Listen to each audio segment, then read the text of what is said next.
ஆத்ம வணக்கம். தமிழ் கூறும் நல்லுலக மக்களுக்கு யாம் இருக்க பயமேன், இனி எல்லாம் சுகமே.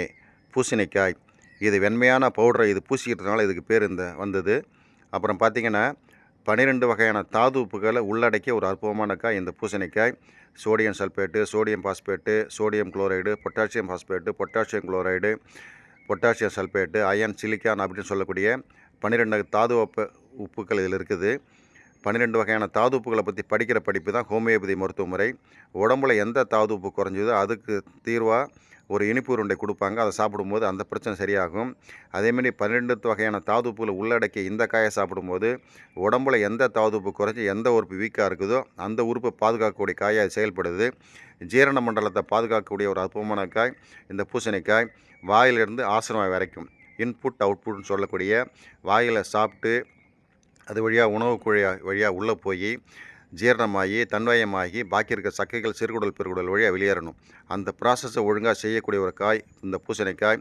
வாயில் புண்ணு, தொண்டையில் புண்ணு, உணவு குழாயில் புண்ணு, அல்சரு, கேஸ்ட்ரிக் டப்புள், புளியப்பம், மலச்சிக்கல், பசி எடுக்காமல் இருக்கிறது, வாந்தி, மயக்கம் அப்படின்னு சொல்லக்கூடிய அத்தனை பிரச்சனை சரி பண்ணக்கூடிய ஒரு காய் இந்த பூசணிக்காய்.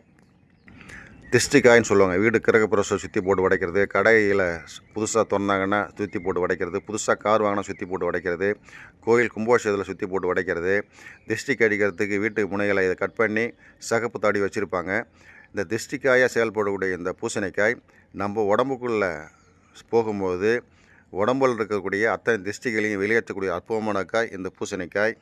இந்த பூசணிக்காயை ஒரு பீஸ் எடுத்து தோலோடு விதையோட ஒரு 6 வெத்தலையும் சேர்த்து அரைச்சி மிக்சியில் ஜூஸ் அடித்து வடிகட்டி காலை, மதியம், இரவு உணவாக உட்கொண்டு வர சொல்லக்கூடிய அத்தனை விஷயங்களும் சரியாக்கப்படும். தொடர்ந்து நான் இதை எடுத்துக்கிட்டு வரேன். அதுதான் உங்களுக்கும் இதை நான் குறிப்பிடுறேன். 100% பாசிட்டிவ் தன்மை உள்ள காய் இந்த பூசணிக்காய். அதனால தான் பார்த்திங்கன்னா ஆசிரமங்களில் இந்த பூசணிக்காய் அதிகமாக நம்ம பயன்படுத்துகிறத கவனிக்க முடியும்.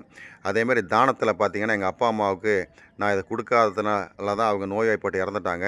இதை கொடுத்தனால கொஞ்சம் காலம் இருந்திருப்பாங்க அப்படின்னு ஒரு நோக்கத்தின் அடிப்படையில் தான் தானத்தில் இந்த பூசணிக்காயை நம்ம கொடுக்குறோம்.